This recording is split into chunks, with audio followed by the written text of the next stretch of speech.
자, 저번 시간에 이어서 계속해 보겠습니다. 119쪽. 자, 그래서 집합에 대해서 간단하게 설명을 했고, 이 집합을 또 분류할 수 있어요. 원소의 개수에 대해서. 별거 없고, 이 원소의 개수가 유한한 집합을 유한집합이라고 합니다. 그리고 원소가 무수히 많은 거를 무한집합이라고 합니다. 예를 들어서 방금의 A 집합처럼 이렇게 4개밖에 없는 거는 유한하지, 그치? 근데 반면에 뭐 조건이 자연수 전체의 집합이다. 몇 개인지 모르잖아. 그런 걸 무한집합이라 그래. 그리고 별표. 자, 원소가 하나도 없는 거를 공집합이라고 합니다. 공집합이라고 합니다. 그래서 기호 이렇게 동그랑땡 느낌으로 써주면 돼요. 자, 그 공집합은 표현이 이렇게 하나로 표현하기도 하고 집을 그 집합을 표현하는데 원소가 하나도 없는 이렇게로 표현하면 됩니다. 괜찮아? 근데 이 집 안에 이 동그랑땡이 들어가 있는 거는 공집합이 아니다 라고 써주세요. 자, 공집합을 나타내는 표현은 얘나 얘밖에 없습니다. 이렇게 두 개가 합쳐진 집 안에 동그랑땡 모양이 있는 거는 이 공집합이 아니고, 얘를 내가 해석을 해줄게. 자, 얘가 문제가 나오기 때문이야. 자, 이거라는 기호를 원소로 갖는 집합이야. 그래서 원소가 있기 때문에 공집합이 아님. 공집합이 아니다는 얘기야. 알겠죠? 자, 그래서 유한집합이면 그 원소의 개수를 셀 수 있잖아. 그래서 원소의 개수를 n하고 넘버야 n, a 이렇게 표현합니다. 그래서 앞으로 이런 표현이 나오면은 a의 집합에 대한 원소의 개수다. 이거는 b의 집합의 원소의 개수를 의미하는 거지. 지금 계속해서 뭔가 약속을 배우고 있습니다. 자, 그래서 공집합은 원소의 개수가 0이니까 유한집합이다. 그리고 자, 별표. 공집합의 원소의 개수는 0이다. 괜찮아? 여기 밑을 가보자. 자, 공집합. 그 다음에 이 동그랑땡을 집합, 원소로 갖는 집합. 그리고 0. 이거는 비슷해 보이지만 서로 다른 집합이야. 자, 첫 번째. 얘는 공집합 그 자체야. 그래서 원소가 하나도 없으니까 공집합의 원소의 개수는 0이다라고 할 수 있겠지. 그런데 얘는 뭐라 그랬어? 이 기호를 공집합이라는 기호를 원소로 갖는 집합이니까 원소가 하나 있지. 그래서 자, 공집합이라는 집합을 원소를 집합으로 갖는 원소의 개수는 한 개다라고 할 수 있어 없어? 원소 한 개 있잖아. 그리고 0은 그 자체가 원소야. 원소가 없는 게 아니야. 그래서 0의 그러니까 집합의 원소의 개수는 한 개가 되겠지. 이해돼? 그럼 이거는 얘들아 1, 2, 3, 4. 이건 몇이게? 그래, 원소가 4개니까 4라고 쓸 수 있겠지. 자, 요 정도 구분하는 거 이해되죠? 자, 그 다음에 이제 요렇게 점점점으로 끝나는 거는 무한집합을 의미합니다. 2, 4, 6, 8. 즉 짝수에 대한 얘기잖아. 규칙을 알 수 있으면 점점점으로 표현하면 되고, 그 다음에 뒤에가 끝이 없잖아. 그래서 무한집합이라고 할 수 있겠지. 그래서 이렇게 뭔가 조건은 완벽한데, 조건은 집합으로서 완벽한데 원소가 하나도 없을 수 있어. 그럴 때는 공집합이다라고 하는 거야. 괜찮아? 자, 개념 확인 같이 해볼게. 집합에 대해서 A의 원소의 개수를 구하라. 자, 1번 NA는 몇이야?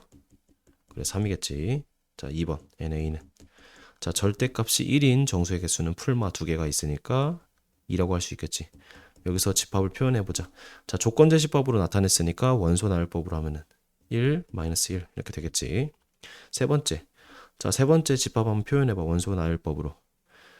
1부터 4 사이에 자연수니까 2, 3이 되겠지. 그래서 NA는 2다. 맞아, 아니야? 그 다음 4번. 자, NA는 얘는 많으니까 점점점으로 표현했고 2부터 50까지 짝수의 개수는 그래 25개.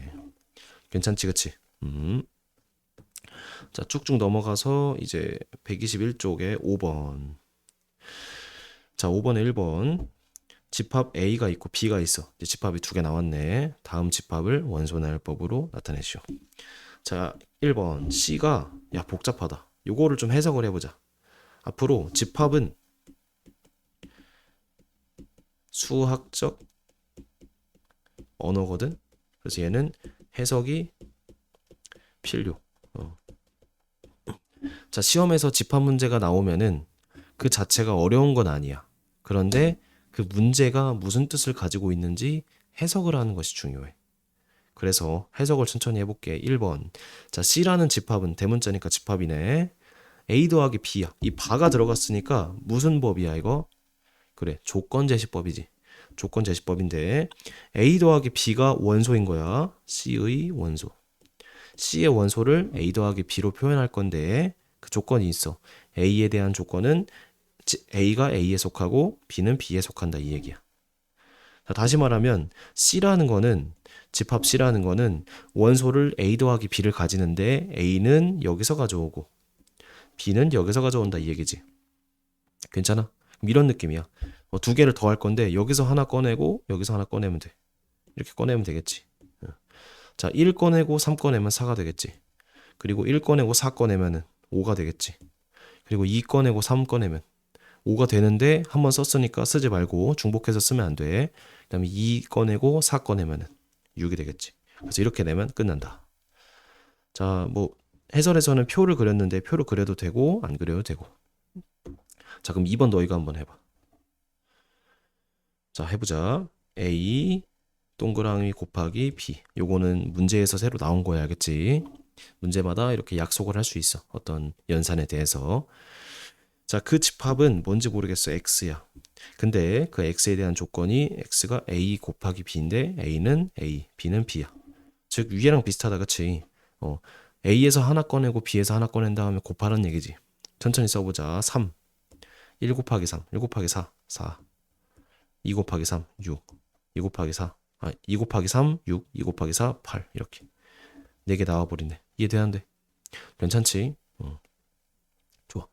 이 정도의 느낌을 가지고 집합 들어가면 됩니다. 자, 7번. 집합, 자, U. 앞으로 자주 나오는 것이 U야. U 집합은 이 배경이야. 집합들의 배경. 그래서 전체 집합이라 하거든. 전체 집합. 그리고 U는 유니버스의 약자거든. 그 우주라는 얘긴데 집합을 내가 설정을 하고 그 집합들이 어느 집합 안에서 논다 이 얘기야. 그냥 배경이라고 생각해도 되고 집합 U가 이제 앞으로 많이 나올 거야. 어쨌든 U라는 집합은 1부터 100까지의 자연수다. 그치? 그리고 집합 A가 다음 조건을 만족시킨다. 자, 5가 A에 속하네. 그럼 A는 적어도 5를 하나 가지겠지. 그리고 여기서 끝내지 말고 나 조건이 있으니까. 자, 나 조건 별표. X랑 Y가 둘 다 A에 속하고 X 더하기 Y가 U에 속한대. 자, X랑 Y가 A에 속하는데 X 더하기 Y 두 개를 더한 게 U에 속하면 X 더하기 Y도 A에 속한다. 이게 무슨 말이냐? 만약에 A가 1하고 2를 가지고 있어. 괜찮아? 그럼 1을 가지고 2를 가지니까 두 개를 더한 3이 만약에 U 안에 속했어. 1부터 100 사이에 숫자가 하나가 되니까 그러니까 3도 A에 속한다 이 얘기야. 괜찮아? 그런데 1, 2, 3하고 끝내면 안 돼. 왜냐면은 요거는 명령이거든. 계속 이걸 하란 얘기야. 무슨 말이냐? 이번에는 1하고 3이 A에 속해 있지. 근데 4가 또 U에 들어가잖아. 그러니까 4도 들어가야 돼. 자동적으로. 선생님 안 들어가면 안 돼요? 왜냐면은 다음 조건을 만족시키니까 이 조건을 계속해서 수행을 해야 돼. 즉 A의 원소들은 이 조건을 모두 만족시키는 그 모임이기 때문에 이 조건을 무조건 만족을 해야 한다 이 얘기야. 자, 말이 어려워? 그러면 그냥 나 조건을 계속해서 해야 한다. 이 정도로 받아들이면 돼. 자, 이렇게 돼서 계속 100까지가 되겠지. 자, 요거는 무한이라기보다는 원소가 되게 많은 집합을 의미할 텐데. 자, 이제 천천히 다시 생각해 보자. 나 조건을 우리가 해석을 했어. 문제를 어떻게 풀 거냐? 자, 문제가 무슨 A를 구하라가 아니고 원소의 개수가 가장 작은 집합 A래. 그러면은 A의 집합을 원소를 가장 작게 하면 되겠지. 생각을 해볼 건데 5를 일단 가지고 있어. 그리고 얘들아, 나에서 X랑 Y가 달라야 한다는 조건이 있어 없어? 그러니까 보통은 X랑 Y를 서로 다르게 생각을 하는데 X랑 Y 똑같아도 되지. 둘이 다르단 말이 없잖아. 그러니까 A가 또 5를 가지고 두 개를 더한 12U에 포함되니까 A가 10도 가진다 이 얘기지. 그래서 이 집합 A가 원소가 가장 작게끔 내가 설정을 하려면은 5를 가지고 그 5 두 개로 만든 10도 가지고 그 다음에 5랑 10을 가진 15도 가지고 해서 100가지라고 할 수 있겠어 없겠어? 음. 얘는 얘는 집합 A가 기본적으로 가져야 하는 원소들만 가진 가장 작은 집합이야. 근데 1이나 2 같은 것이 A에 들어가면 안 된단 말 없지. 여기에 내가 1이 만약에 들어가 또는 2가 들어가 다른 수가 들어가면은 A라는 집합은 더 많아지겠지 아까처럼. 그래서 A의 이 가와 나 조건을 만족하는 A의 집합은 얘가 제일 작은 유형이 되겠네. 그래서 답이 요겁니다.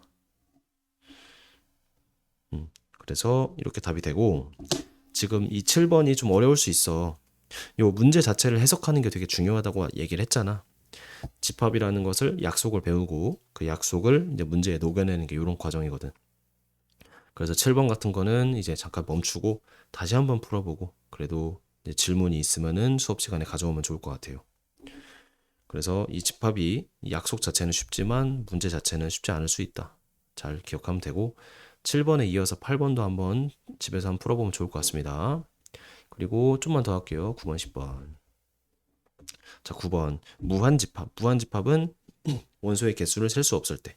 자, 기억. 두 자리 자연수. 얘는 몇 개 없다기보다는 많이 있는데 유한하잖아. 그러니까 유한집합이야. 니은은 5보다 큰 짝수. 얘는 엄청 많지. 그러니까 무한이겠네. 자, 디귿. x제곱 더하기 1인 0은 실수. x제곱은 마이너스 1. 자, 이건 없지. 공집합이지. 공집합이면은 유한이야, 무한이야. 유한이니까 무한 틀렸어. 리을. 자, 0과 1 사이에 있는 유리수는 무한이 많지. 그래서 무한집합이다. 답은 니은 리을이다. 괜찮아? 그래서 무한집합은 이 원소 나열법으로 표현하기보다는 이렇게 조건으로 제시하는 것이 중요합니다. 조건 제시법이지, 그치? 자, 11번. 다음 중 옳은 것은 이거 시간을 줄게 한번 풀어봐. 자, 한번 볼게. 1번. 이거 맞아 틀려? 아니지. 이 집합의 원소의 개수니까 한 개지. 틀렸네. 자, 2번. 자, 왼쪽 거는 1이고 오른쪽 거도 1이다. 원소의 개수에 대해서만 얘기하는 거야. 그러니까 얘도 틀렸다. 3번. 자, 왼쪽 거 1이고 자, 마이너스라고 현역돼서 마이너스 쓰면 안 돼. 자, 오른쪽 거도 1이니까 답은 2가 되네. 그치? 답은 3번. 그럼 4번. 자, 왼쪽 거는 3이고 오른쪽 거는 2니까 3 빼기 1은 2가 되지. 틀렸네. 자, 5번. 자, 5번 잘 봐. 별표. 요거 몇이야, 요거? 그래, 1이지. 이 동그랑땡을 원소로 갖는 그 집합의 원소의 개수니까 한 개. 맞지? 그리고 두 번째 거는 얘 0이다. 공집합이야, 공집합. 공집합의 원소의 개수니까 하나도 없다. 그 다음에 세 번째는 두 개. 그래서 답은 3이니까 틀렸다. 그치? 자, 5번이 중요하니까 5번 그냥 넘기지 마세요. 알겠죠? 자, 그래서 오늘은 이 영상에선 122쪽까지 하고 마무리하겠습니다. 고생 많으셨습니다.